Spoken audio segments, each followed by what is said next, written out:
Hi, this is Dr. Sherry Shabowski from Medical Education in Minutes. This is part of our classic clinical presentation series.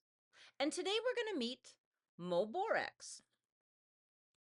Meet Mo Borax, a healthy 17-year-old basketball player. He is 6'2" and he has big dreams for college. While practicing, he dunked the ball and felt a sharp pain in his chest. Initially, the sudden pain was sharp and well localized. Afterwards, it was just a dull ache. No big deal, so he went back to practice. Later, he noticed he was feeling short of breath, and his right chest was aching. Mo never sat down during practice, so his coach knew something was wrong. The coach called his mother and sent him to the emergency department. When he arrived, he told the doctor what had happened. He was found to be tachycardic and tachypnic and had decreased breath sounds on the right. The doctor suggests a chest x-ray. Let's pause for a second and talk about the physiology of breathing. Basically, you suck air. When you inhale, the diaphragm contracts and flattens. The intercostal muscles contract and cause the chest wall to expand. This causes the lungs to expand and air is drawn in. Expiration, as opposed to inspiration, is passive. When the muscles relax, the diaphragm moves up, the chest wall relaxes, and the lungs relax. Air passively moves out of the chest. This is a close-up view of the lung and the chest wall to illustrate the pleural space and the pleura. The parietal pleura is adherent to the chest wall. The visceral pleura is attached to the lung. The potential space in between is the pleural space. The visceral pleura secretes a small amount of serous fluid that lubricates that pleural space. This reduces friction and allows the lungs to move smoothly during breathing. This little amount of fluid also helps to maintain the negative pressure within that pleural space, preventing lung collapse. There is a negative intrapleural pressure at baseline after expiration when the lungs are relaxed. During inspiration, the chest wall expands and the diaphragm goes down. This generates an increased negative pleural pressure that pulls the chest wall away from the lung like a vacuum. The lung then gets pulled toward the chest wall, thereby stretching the lung and opening the alveoli. The lung tissue is made of millions of alveoli, each equipped with elastin fibers that are anchored to the stroma of the lung. When the lung is pulled down and out, the alveoli are pulled open. This generates increased negative intrapulmonary pressure and draws air into the lungs. It is important to note that the negative intrapleural pressure plays a huge role in the expansion of the lungs and therefore oxygenation and ventilation. Okay, now let's take a look at Mo's chest x-ray. Up top, we see a normal chest x-ray. There's a cardiac silhouette and lungs on either side. But what's going on with Mo's? It looks like Mo has air in his pleural space, and the lung has collapsed. The doctor says that Mo has a spontaneous pneumothorax, and the mom wants to know what that is. Spontaneous pneumothorax typically will be seen in men between 15 and 40 years old, and more often than those who are quite tall. It is not uncommon to see it in smokers, and that could be people who smoke any substance. Smoking increases the risk by 20%. The hibhaya comes into play here. Hibhaya is had it before, had it again. So if the person had a pneumothorax before, they're at significantly increased risk to have another. A few other things cause it as well. Scuba diving, high altitude. You can see it in people with COPD or chronic obstructive pulmonary disease because they get big blebs or bubbles in their lungs that may rupture into that space.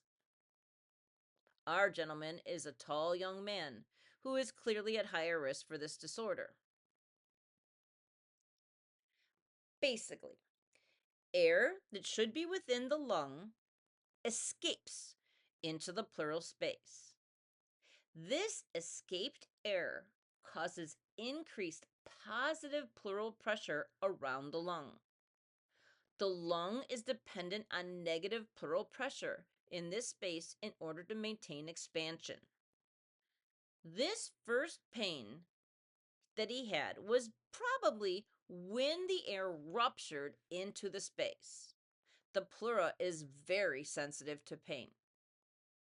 As he kept playing, the effort caused more and more air to move into that pleural space outside the lung. This increased pressure in the pleural space caused his lung to collapse. And the result in his case is a very large spontaneous pneumothorax. When you examine this patient and you listen to the lungs, if you listen to the left lung or the normal lung, you can hear normal lung sounds. On the right, though, the lung is tiny, and there's a big air interface between the lung and the air within the pleural space is not moving. So when the person breathes in and out, it sounds like their lung sounds are far, far away, if you can hear them at all. If you were to tap on this person's chest on the normal side, you'd get kind of a dull thud noise. But if you tap on the side with the pneumothorax, it sounds a lot like a drum because it's hyper resonant, because it's full of air.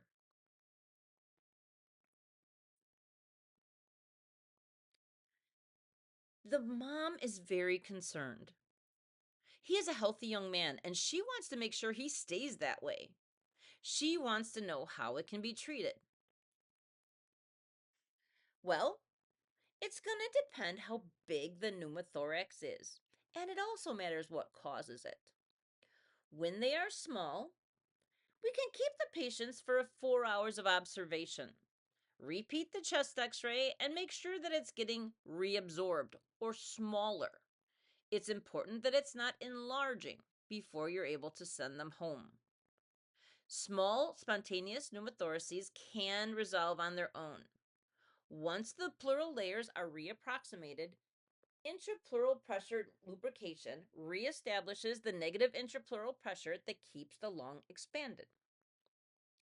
When the pneumothorax is found to expand after the 4 hours, or it starts out kind of a medium size, well, then we're probably going to require some intervention.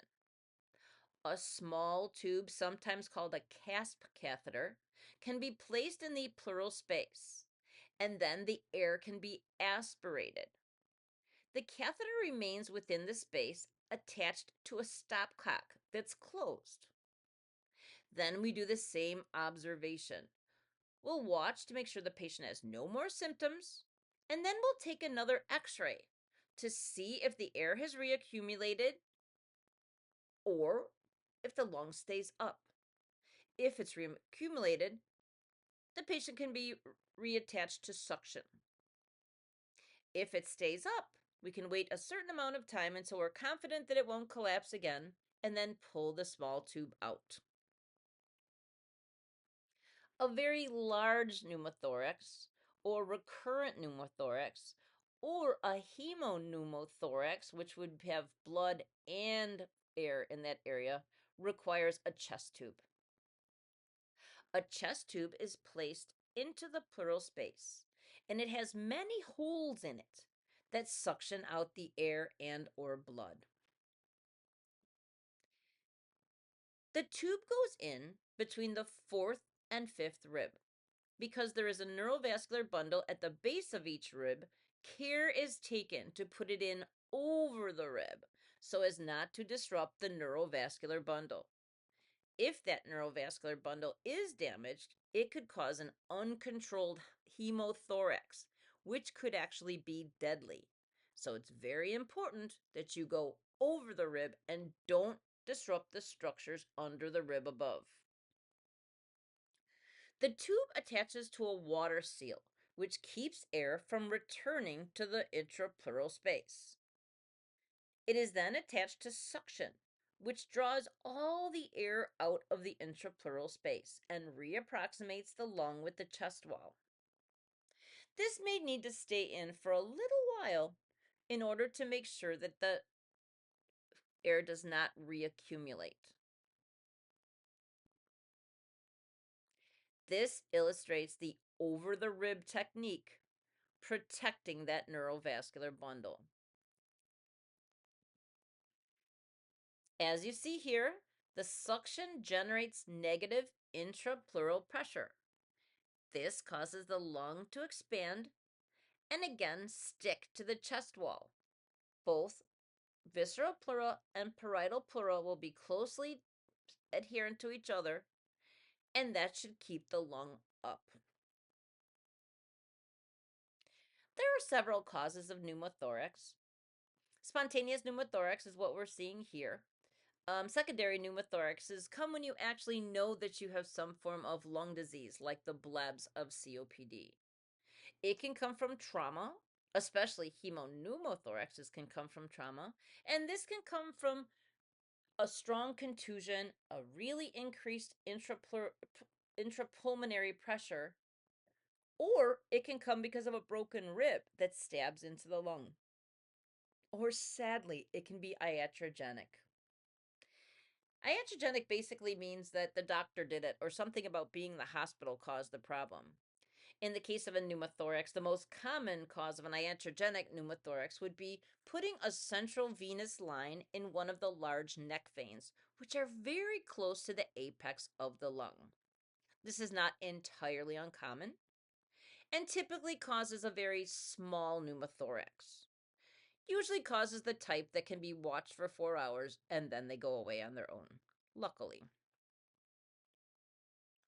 This model gives you a sense of the mechanism for that secondary spontaneous pneumothorax. Smoking, COPD, and or barial trauma can cause blebs in the lungs. These are basically like big alveoli. The tiny little ones break down their barriers and turn into one big bleb. A bleb is a confluence of many alveoli whose walls have broken down, resulting in a large air-filled space. The bleb can rupture through the visceral pleura and into that pleural space. This is the common origin of many of the spontaneous pneumothoraces. A pneumothorax could be caused by trauma where potentially a rib fracture or abrupt increase in intrapulmonary pressure leads to it. And the iatrogenic one, as we said before, is typically the result of a medical mishap caused by as a result of the hospitalization or procedures. Again, an iatrogenic pneumothorax is commonly caused by central line placement of a venous line into one of the vessels in the neck. Again, these usually go away with observation. All right, Mo did really well. His pneumothorax resolves with a chest tube, and he had no complications at all. He went back to the gym and recently found out that he got a basketball scholarship to his favorite university. Thank you, doctor. Again, this is Sherry Shabowski from Medical Education in Minutes. I really appreciate you learning with me, and I'll see you next time.